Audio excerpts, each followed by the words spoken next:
heart is broken.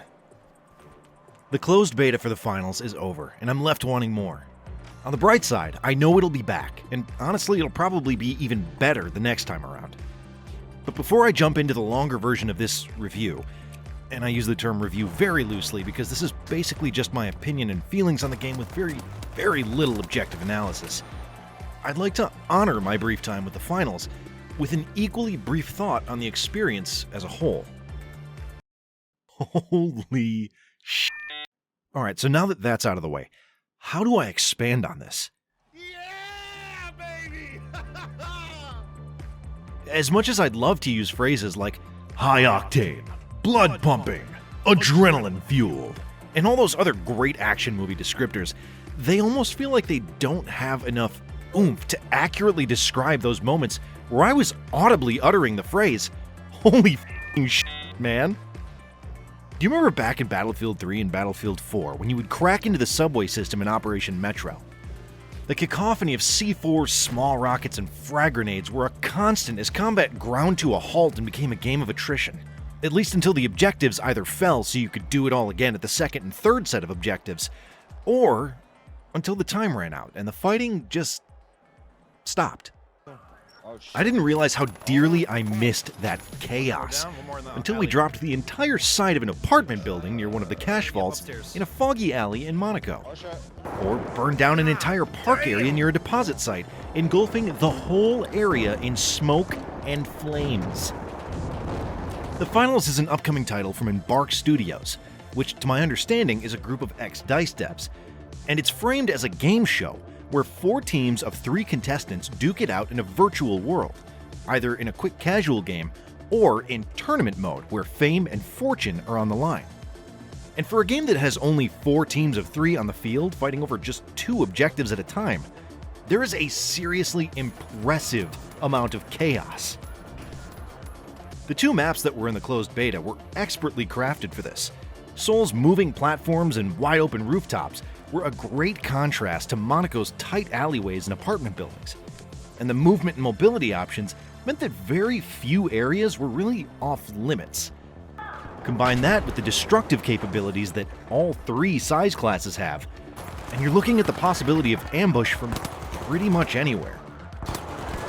Like I said, there are 3 different contestants that you can choose from: light, medium, and heavy. And each of them specializes in a particular playstyle. Light focuses on stealth, speed, and mobility. Medium focuses on damage, healing, and assault-style play. And this thick boy here, well, he's a walking demolition crew that commits Okay, he's got deployable cover too, but the main reason I stuck with heavy for the majority of my games is because I'm the juggernaut, bitch. I'm gonna hit you with your own pimp. I mean, seriously, I thoroughly enjoy breaking stuff in the environment. So the character that charges through walls by smashing his face into them was the clear choice. But for all the damage you can deal to the structures, the weapons load feels a little light for players. While 1 mag is usually enough to take down an opponent, and the reloads are decently fast, the guns feel a little weak compared to their recoil, for example. It's not uncontrollable by any means, but the time to kill for a single player without landing all shots means that you'll be left fairly vulnerable if you find yourself in an ambush without much assistance.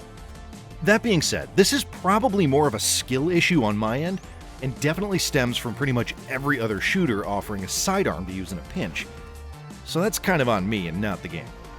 The movement, gadgets, and equipment are assets that take a little getting used to, but can definitely set you up for success once you work out when to use them. Especially if you get creative with the goo grenades. The other thing that kind of stinks is that most people either weren't using voice comms or didn't know they could. Is that a microphone? Yo, What's up? what up, dude? Dude, you were the first one in like 3 days. No way. Yeah. Oh, In shit. addition, there was no option for push-to-talk, so hot mics were something you may have had to contend with. Not a big deal in a closed beta, but sort of a bummer when you're trying to coordinate in a game where you really depend on your team to stay in the fight, and a team wipe will take you all out of the action for a full 25 seconds. And this is the last complaint I have, I promise. The melee. What's going on here? And Park, please. I was gonna say, am I disconnected? What's going on? But those little criticisms are nothing in the grand scheme, and may even get ironed out before long.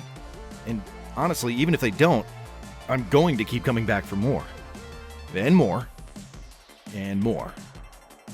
There wasn't a single moment in these games where I felt cheated by game mechanics, or ping, or like something should have played out differently whether it would have been in my favor or not. The weather variations meant that each round felt like a fresh experience despite there being only 2 maps, so I also never really got sick of playing the same maps over and over again. And it's been a long time since I've played a game that was so mechanically smooth and just interesting that I was having fun the entire time I played it. It does help that the rounds in Cash Out, the game mode that was available for the beta, are only about 10 minutes each for 2 sets of objectives. There is a mind-blowing amount of action in these 10-minute rounds. And, as a treat, the last half of each round introduces a modifier to spice up the gameplay. This could be anything from low gravity to exploding deaths to literal meteors raining down out of the sky. Take all of this, wrap it with super stylish visuals and cosmetics, and you've got a recipe for an absolutely delicious gaming experience. Oh, and did I mention the music? Possibly one of my favorite parts about the game is the music and sound design. Fire! The modernized 70s game show-like theme with its punchy beat, groovy bass line, and side-chained string disco vibes, and the synth-wavy pre-show hype tracks really get the dopamine flowing. In fact, all of the music in the background of this video is from the game. The truth is, this game was a 10 out of 10 for me. And if you wanted to take it competitively and play with a couple of friends in like a Discord server or something like that, I imagine it would be even better. But even from a purely casual standpoint, the fact that you can drop entire buildings, move the cash deposits by taking out the floor underneath them, or, straight up lighting the opposition on fire, it's all more than enough to justify a pretty much perfect score. Headshot. Even though I did have a couple of minor complaints, they Headshot. were dwarfed by the immense amount of fun I had. Now that is video gaming. My biggest regret is, honestly, that I couldn't sink more time into it while it was here.